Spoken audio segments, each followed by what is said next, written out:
ñu am yaakaar ne nag niñ ko defee commission noonu la ko séance plénière bi di mottalee pour ñu mën a permettre justice mu yeggali liggéeyam di souhaiter également suñu collègue bi mu dem ak jàmm dellu siwaat si jàmm incha allahu rabbi merci beaucoup. Merci monsieur le président. Je vous remercie.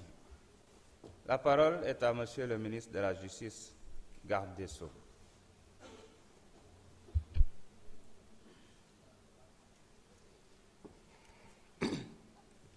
Je vous remercie, Monsieur le Président de l'Assemblée nationale, Monsieur le ministre du Travail, de l'Emploi chargé des relations avec les institutions, honorables députés, mes chers collaborateurs. Par lettre numéro 002 PPCAD du 7 mars 2025, Monsieur le Premier Président de la Cour d'appel de Dakar m'a transmis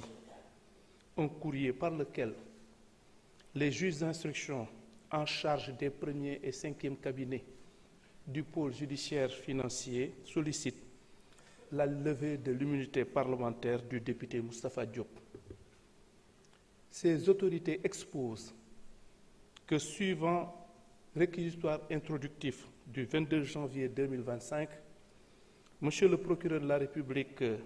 financier a ouvert une information judiciaire contre Madame Tabaski Ngom, Messieurs Mohamed Ba et Morgueil, ainsi que X des chefs d'associations de malfaiteurs, de blanchiment de capitaux, de détournement de deniers publics, de faux en écriture privée, de banque ou de commerce et usage de faux, d'accès frauduleux à un système informatique et de complicité de ses chefs, faits prévus et punis par les articles 45, 46, 238, 239, 152, 135, 138, etc. du Code pénal et par les articles 9 et 184 de la loi 2024-08 du 14 février 2024 relative à la lutte contre le blanchiment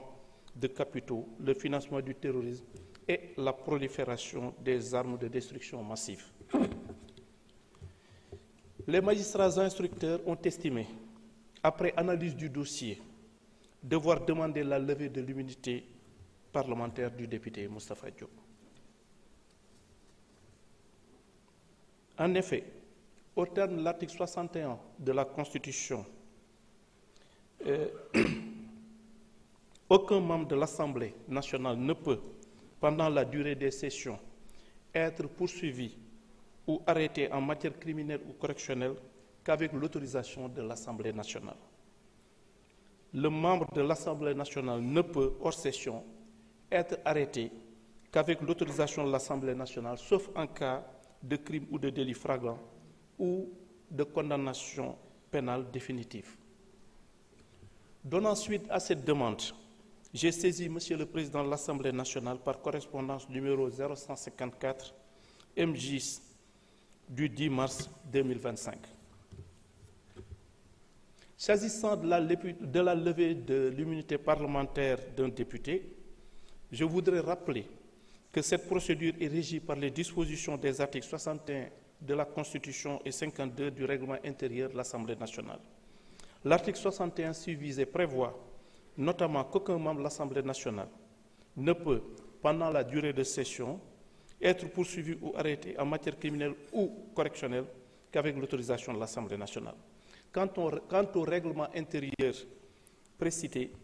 il dispose en son article 52 qu'il est constitué pour chaque demande de levée de l'immunité parlementaire d'un député ou pour chaque demande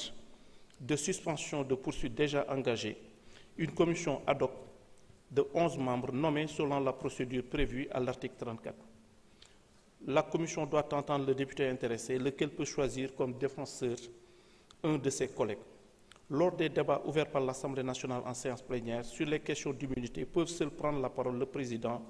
le rapporteur de la commission, le gouvernement, le député ou son défenseur et un orateur contre. Donc, si nous avons si Wolof, si bataaxal bu ma premier président cour d'appel de Dakar yónnee dafa am ay juge yoo xamee ni ñoom la ñu dénk premier cabinet et 5e cabinet pôle financier bu Dakar ñuy laaj ñu dindi kiiraayu député honorable député Moustapha Diop que ñoom leeral nañ ni